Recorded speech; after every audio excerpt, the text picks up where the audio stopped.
Hello बच्चों, let's see this question. Find A the total number and B the total mass of protons in 34 milligram of NH3 at STP.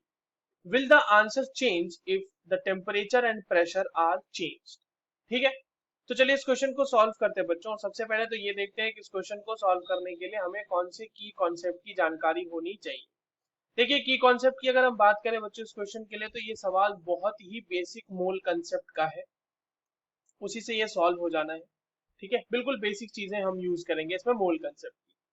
सवाल में ये कहा जा रहा है कि आपके पास 34 मिलीग्राम है NH3 का, है ना। NH3 आपके पास दिया हुआ है और इसका कितना दिया हुआ है, इसका दिया हुआ है 34 मिलीग्राम।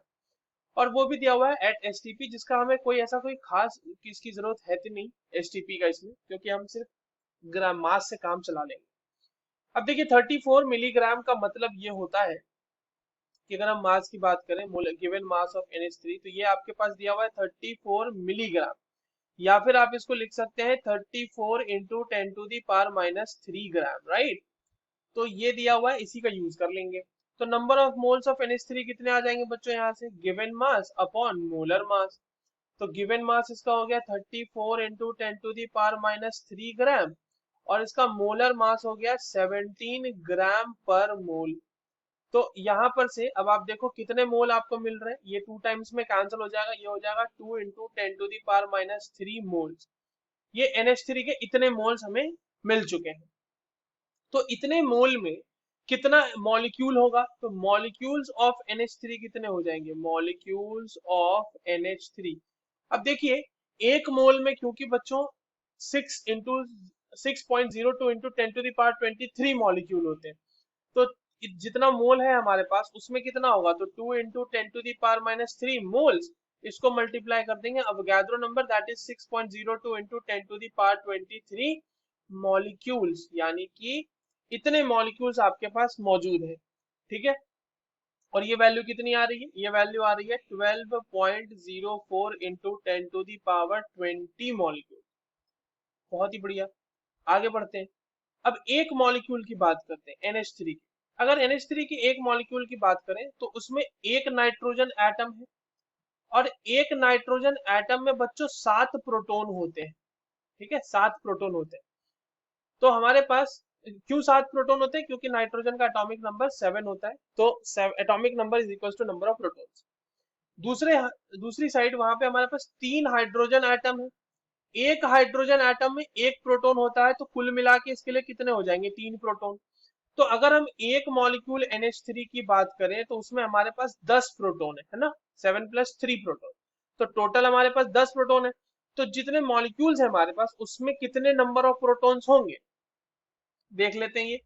तो total number of protons, total number of protons equals to, ये हो जाएगा 12.04 इंटू 10⁻20 इंटू 10। जितना नंबर ऑफ प्रोटॉन होता है एक में, हमने मल्टीप्लाई कर दिया उससे इसको, तो ये हो गया 12.04 इंटू 10⁻21 प्रोटॉन। तो एक तो आंसर निकल गया हमारा टोटल नंबर ऑफ प्रोटॉन। अब हमसे मास पूछा है, तो मास ऑफ वन प्रोटॉन क्या होगा, mass of one proton, mass of one proton is equals to 1.672 into 10⁻24 ग्राम।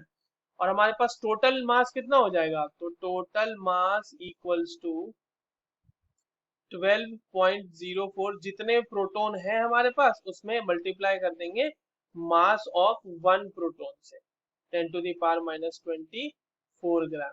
तो ये वैल्यू हमारे पास कितनी आ जाएगी बच्चों, 20.13 into 10⁻³ gram. This is the total mass of protons present. अच्छा, इस क्वेश्चन में एक और चीज कही गई है लास्ट में, कि क्या अगर हम टेम्परेचर और प्रेशर चेंज कर देंगे तो आंसर चेंज होगा क्या। तो आंसर है नहीं। No, the answer won't change. No, the answer won't change. Answer won't change on changing pressure and temperature. Pressure and temperature. क्यों, क्योंकि प्रेशर टेम्परेचर चेंज करने से, सिंस मास जो है गिवन मास, मास ऑफ या फिर mass of NH3 will not change, जितना दिया हुआ 34 मिलीग्राम वही रहेगा।